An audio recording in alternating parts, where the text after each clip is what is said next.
This is a demonstration on how to move the user coordinate system in AutoCAD. So here I have a part, and this part is a cylinder with a notch cut out of it, and then there's also a helix inside.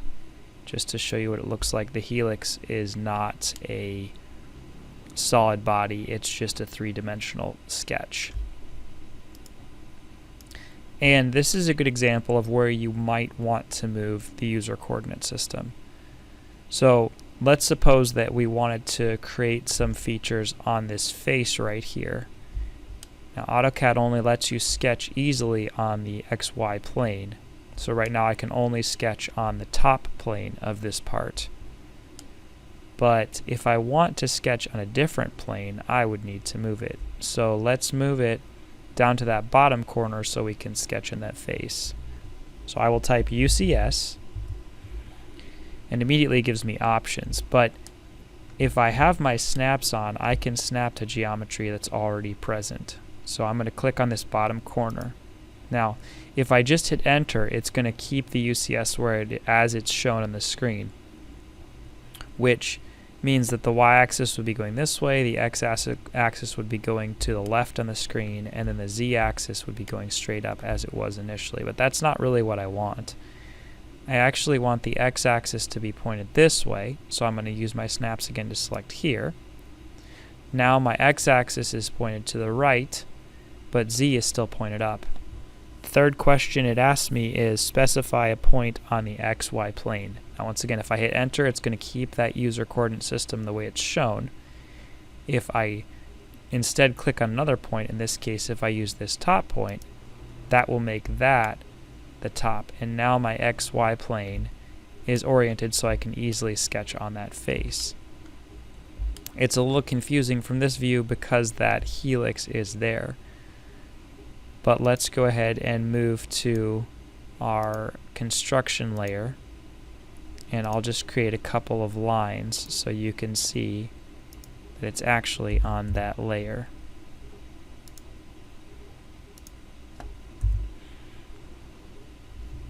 Let me adjust my line type scale. And let's also adjust our layer properties here so that it's easier to see what color that is. So now you can see there's a dotted X on that face, and I could use that to locate the center of that.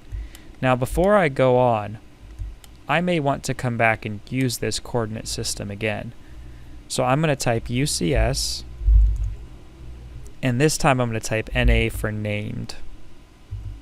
Okay, this will allow me to create a new UCS. So I'm going to type S for save, and it will ask me what name do I want to call it. I will call this inner face.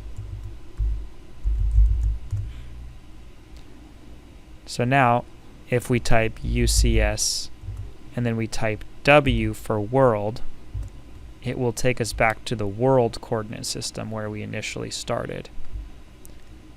If I want to go back to my named one, since I've saved it, I can click this drop down here and select interface, and it moves the coordinate system. So that's our user coordinate system. This is the world coordinate system. And if you'll notice, the icons are just ever so slightly different. There's a little box around the world coordinate system, and it's labeled as WCS. If I change it, I can go back to the UCS.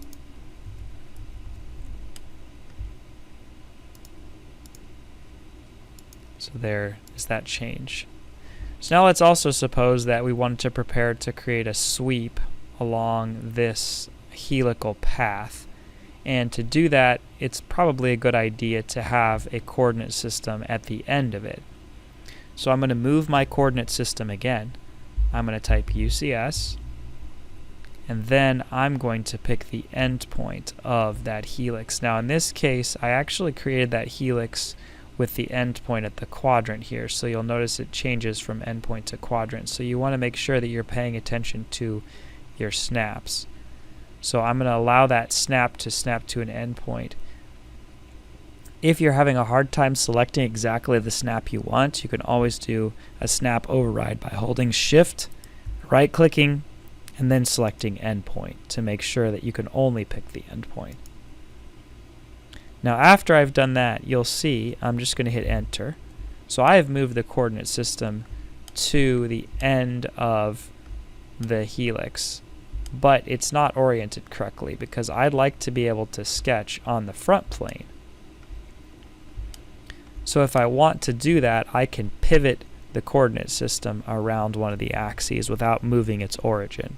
So I'm going to type UCS, and then I want to pivot it around the x-axis. So I'm basically going to spin the whole thing around the x-axis so that z is laying down towards us and y is sticking straight up. So I'll type x because x is the one I want to rotate it around. And now it's going to ask me how many degrees I want to rotate. The default is 90, but I'll type 90 anyways. And now I can sketch on that coordinate plane. So now I have a coordinate plane here, and if I wanted to do a circle, for example, and I type 0, 0, that circle is going to be at that 0, 0. I just realized I'm on my construction layer, so I probably want to change that before I create this circle. I'll go back to my objects layer, and I'll create that circle at 0, 0, and we'll make it, 0.05.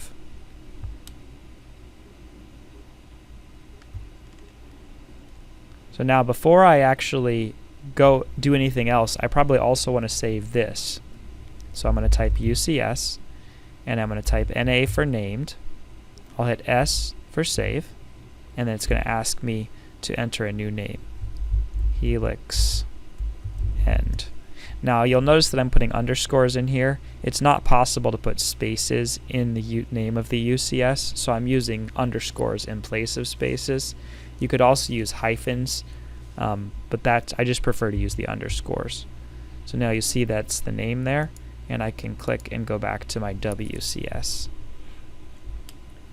So moving the UCS can be really helpful because you can move it to other places and allow you to easily sketch on different faces or different locations within AutoCAD. Maybe moving something within AutoCAD. It's really a handy tool, and I encourage you to get used to using it. You don't always necessarily need to save the names of the UCSs, but a lot of times it's helpful because then you can go back to that UCS later.